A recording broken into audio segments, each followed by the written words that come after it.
Welcome to 3 Count Commentaries. Surprise, a mostly good Smackdown from May the 13th, 2022. No substantial news and notes to report, so let's get right into Smackdown. So, RK Bro started the show, and of course, there's some attempts at humor, but they said that they're tired of the chase and the Usos don't make any decisions. And since they're sick and tired of the bloodline, they demand an undisputed tag team title match. This challenge was answered by Sami Zayn, of all people, who was wearing a Bloodline t-shirt. It was a beautiful touch. He says nobody wants to see tag team title unification, especially RK Bro, because if they did get that match, they would lose. And that RK Bro's got a good thing going, and they should just go back to Raw and don't come back. And that Nakamura was bothering Roman Reigns, and he took care of that. And he was the last person to disrespect Roman Reigns. And that if these guys continue to disrespect Roman Reigns, he's going to take care of them too. Randy Orton suggested Riddle and Sami have a match, and if Riddle wins, they get the unification match, because Sami is apparently a shot caller by referring to himself as a locker room leader and being buddy-buddy with the big dog Roman Reigns. Sami reluctantly agrees to the match. Said that, but he want to give them a week or two to prepare. And plus he needs to talk to Roman and Paul Heyman. Adam Pearce says that he doesn't know about Sami competing on behalf of the Bloodline, but Riddle versus Sami Zayn is official. During this segment, they also came up with the Rusty nickname for Sami Zayn because he has rust-colored hair. I don't think it's going to stick. I think it's just some goofy stuff that they give Riddle. Riddle has to end up like probably the top babyface of the century after all this crap, right? I mean, when they made Kurt Angle do all this junk, he came out of it, the Olympic gold medalist, baddest MFer on planet Earth, and he still was able to add, humor to his list.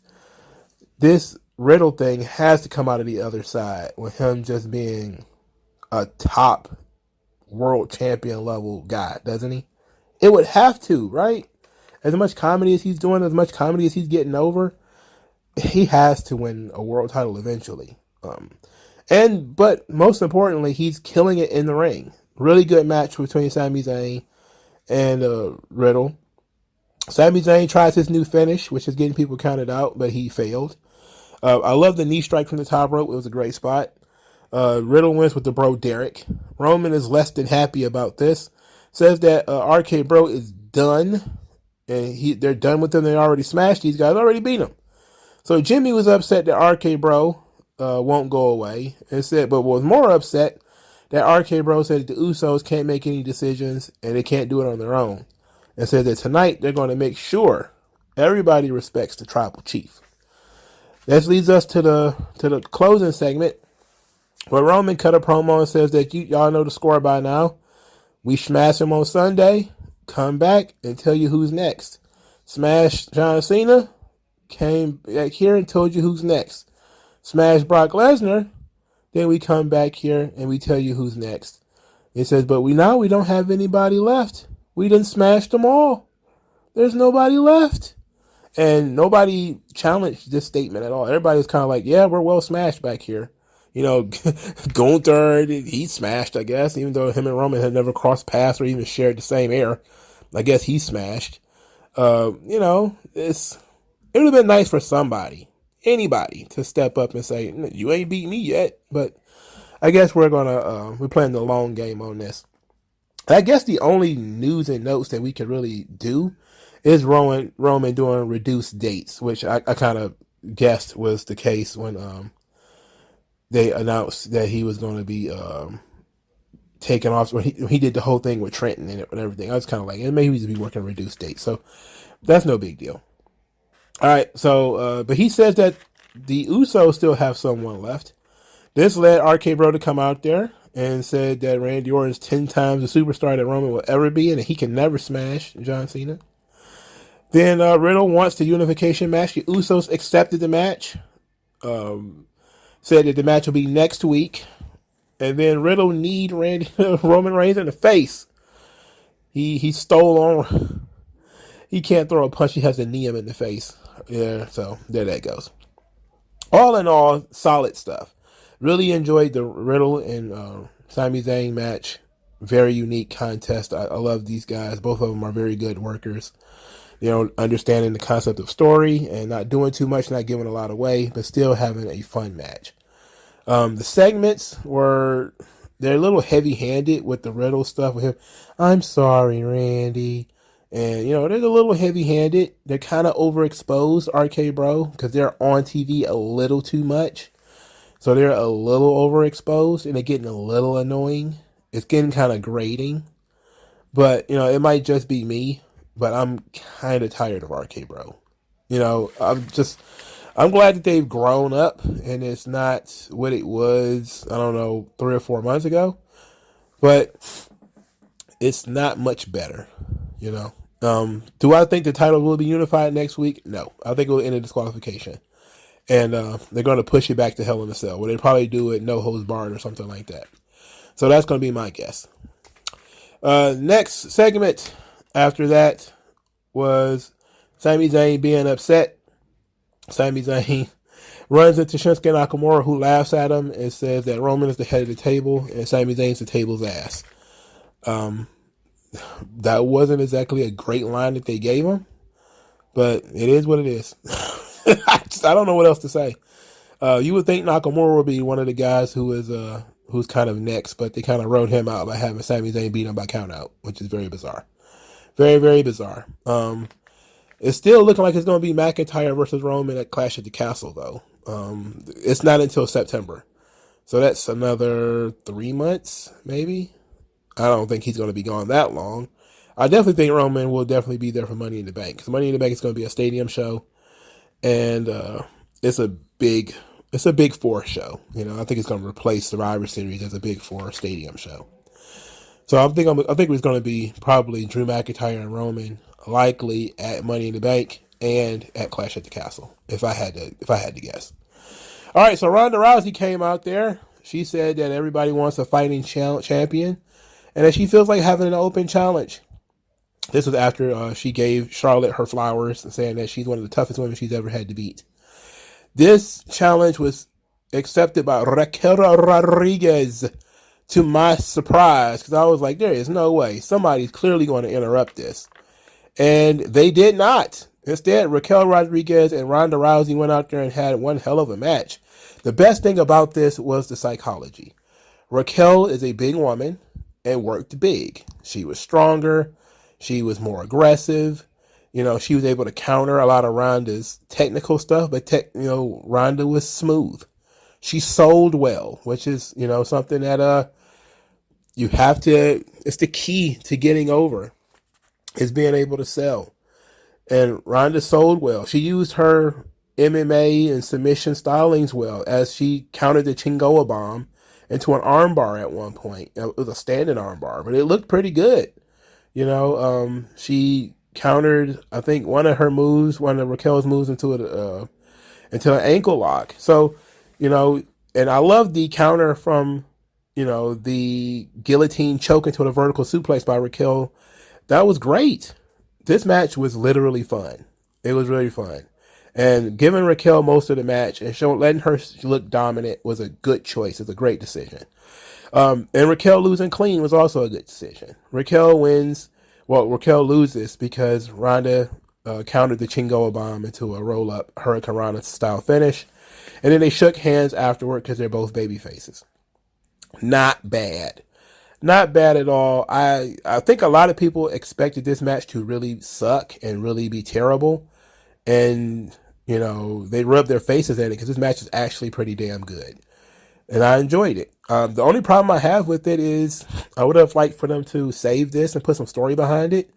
But Raquel doesn't lose anything. She lost her second match in the company. But it was against Ronda Rousey. And it was, you know, and Ronda Rousey is the SmackDown Women's Champion. So now we can loop back later, you know.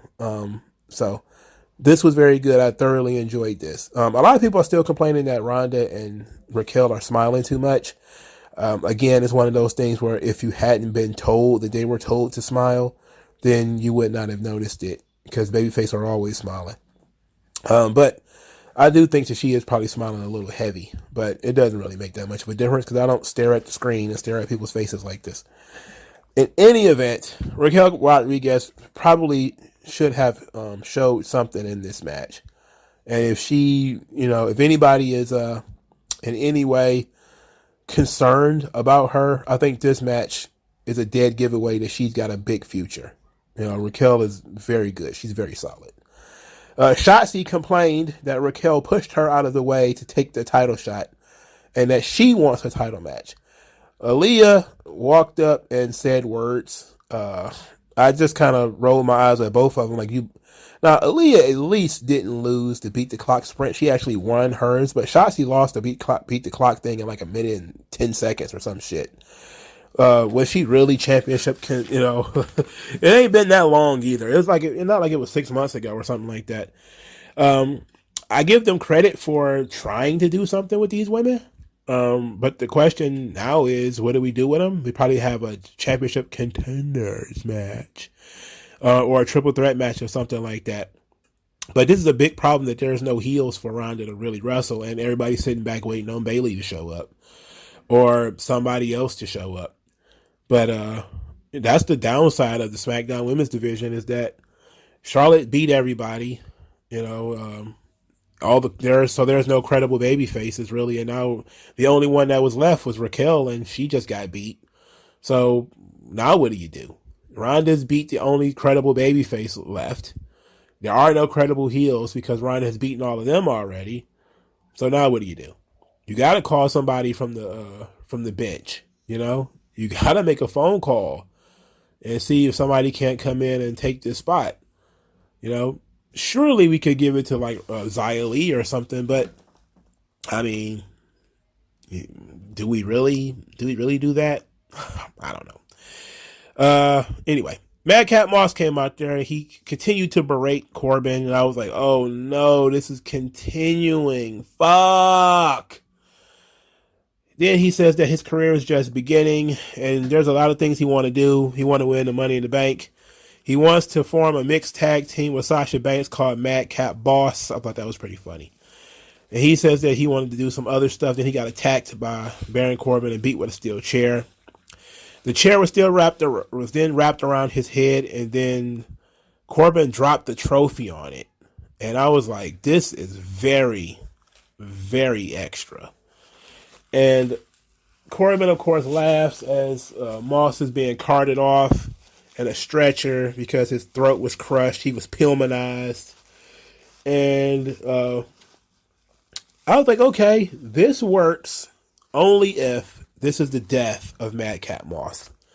If this is, hey, you're graduating to the next level, we're getting rid of Madcap Moss, then this was a great angle and it worked and I thoroughly enjoyed it and it's fantastic. If he comes back as Madcap Moss maybe next week or some shit like that, then this was a complete waste of time. This was stupid, and I don't want to watch these two guys work ever again.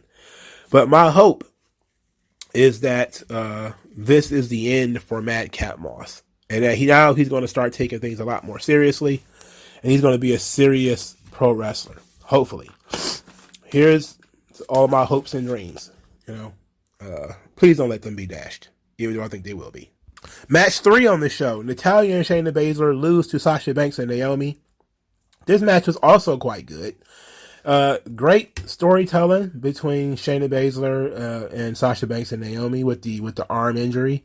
I particularly like the spot where Naomi seems to have the match won, and then Shayna Baszler just comes in and casually sweeps the arm with her foot. That was pretty nice. So I really enjoyed this match. I enjoyed it more than I thought I would. And I don't like Natalya, and everybody knows that. So the finish comes with a sharpshooter by Natalya, and she is countered into a roll-up. So Naomi gets the pin for her team. Okay, cool. The question now becomes, what do we do with Natalya and Shayna Baszler? Now, maybe we go back to what I was saying about Ronda Rousey. And I know a lot of people want to see Shayna and Ronda go at it. And that is entirely possible, I think. And I think that would be fun and it would be fresh. The question will be whether they want to do it or not. Now, you may say, well, why wouldn't they? But sometimes people are get that way about wrestling their friends. And you also have to wonder, is Shayna really a credible challenger for Ronda? It's like, what has Shayna really done? She hasn't done anything. She doesn't have any real heat. And that's the number one problem right there. Natalya also doesn't have any heat. She's also friends with Ronda. Now, I'm guessing they lose as a tag team. This does open up 2 new heels. So both of them are friendly with Ronda. Both of them are heels. She could, theoretically, for a little while, have a short run against Natalya, and then have a shorter run, a short run also against Shayna Baszler. And maybe that's the direction they'll go in, because why not? But since Natalya is still doing NXT, I think the first spot should probably go to Shayna. Let Hell in a Cell be Shayna and Ronda one-on-one. They should do something that is special for the number one contendership. I think, 6-pack challenge or a fatal 4-way or something like that, just so we can decide who the number one contender is going to be. Just to, add some heat to this storyline. But I think the storyline needs to have heat. That's going to be where, we're all going to have trouble, because you can just put anybody in the storyline. I mean, it's pro wrestling. You can book it whatever you want. The issue is going to be, how are you going to get heat? There's going to be people who are going to be interested in Ronda versus Shayna because they know that they're friends. But how do we get heat from that? Do we have Shayna Baszler try to eat Ronda Rousey like she tried to eat Becky Lynch? I don't know. Do we have Natalya come out there talking about how she's the boat and all that kind of stuff? It's like, yeah, but they need momentum, and they're not getting a lot of it. They're not getting a lot of momentum, either one of them. So hopefully something changes. Maybe we have Shayna Baszler attack Natalya and snap her arm. And then Ronda says, Shayna, what's wrong with you? And Shayna's like, look, I'm tired of this crap, don't make me come for you next. And that could be a thing, I don't know. I'm just pitching ideas, because I'm out of ideas. When it comes to the SmackDown women's division, it's been chock full of holes. And then apparently they moved Lacey Evans to Raw. I've heard. I didn't see her this week. I saw her video packages on Raw, so I don't know what's going on. I guess we'll figure it out when they figure it out. Drew Gulak, he was hanging out backstage, being all beardy and such. Ricochet, he was there. He hadn't, still not defending his title, but Drew Gulak, I mean, how down bad do you have to be before you turn to Ricochet for advice? Hey, Ricochet, who does nothing on this fucking show, what should I do? Ricochet of the hallways, what is your wisdom? And Ricochet says that, you got to be in control.